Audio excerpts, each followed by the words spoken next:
पश्चिम Asia में बढ़ते तनाव के बीच एक लाइबेरियाई ध्वज वाला कच्चे तेल का टैंकर जिसकी कमान एक भारतीय कप्तान के हाथ में थी, रणनीतिक रूप से अहम होर्मुज जलडमरू मध्य को पार कर सुरक्षित रूप से मुंबई बंदरगाह पहुंच गया। समाचार एजेंसी एएनआई के अनुसार ये टैंकर सऊदी अरब के रस तनुरा बंदरगाह से कच्चा तेल लेकर आया था। मुंबई पोर्ट ट्रस्ट के अधिकारियों ने बताया कि शेनलोंग स्वेज मैक्स नाम का ये टैंकर बुधवार को मुंबई पोर्ट पर पहुंचा। जहाज 1 मार्च को सऊदी अरब के रस तनुरा पोर्ट से रवाना हुआ था और होर्मुज जलडमरू मध्य से गुजरते समय उसे ईरानी अधिकारियों से औपचारिक अनुमति मिली थी।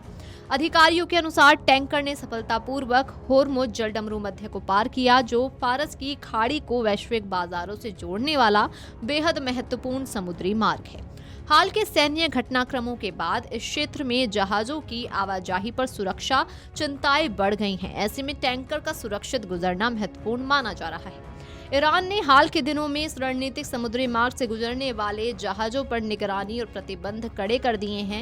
ईरानी अधिकारियों के अनुसार अब जहाजों को जलडमरू मध्य से गुजरने से पहले तेहरान से अनुमति लेना आवश्यक है। ईरान की इस्लामिक रिवोल्यूशनरी गार्ड कोर्प्स की नौसेना की कमांडर रियल एडमिरल अलीरेज तंगसीरी ने चेतावनी दी है कि निर्देशों की अनदेखी करने वाले जहाजों के खिलाफ सैन्य कार्रवाई की जा सकती है। उन्होंने दावा किया कि चेतावनी की अनदेखी करने पर एक्सप्रेस रोम और मयूरी नारी नामक जहाजों को निशाना बनाया गया।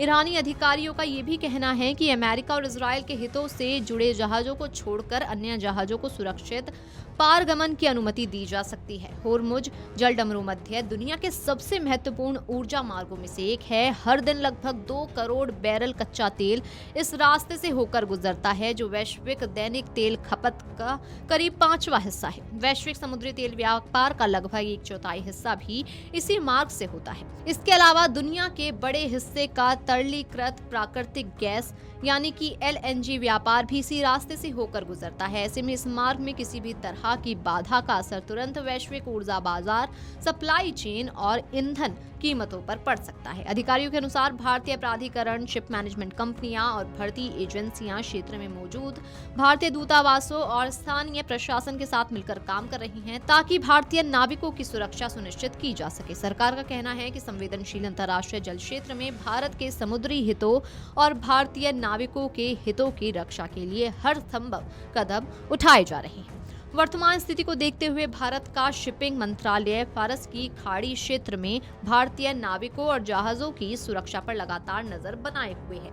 मंत्रालय के अनुसार इस क्षेत्र में उस समय 28 भारतीय ध्वज वाले जहाज संचालित हो रहे हैं। इनमें से 24 जहाजों पर 677 भारतीय नाविक होर्मुज जलडमरू मध्य के पश्चिम में हैं, जबकि 4 जहाजों पर 101 भारतीय क्रू सदस्य जलडमरू मध्य के पूर्व में तैनात हैं। स्थिति पर निगरानी के लिए शिपिंग मंत्रालय और डायरेक्टरेट जनरल ऑफ शिपिंग ने 28 फरवरी से 24 घंटे का कंट्रोल रूम भी स्थापित किया।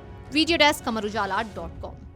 अगर आप ये वीडियो YouTube पर देख रहे हैं तो हमारे चैनल को सब्सक्राइब कर बेल आइकन दबाएं और Facebook पर देख रहे हैं तो हमारे पेज को लाइक करें।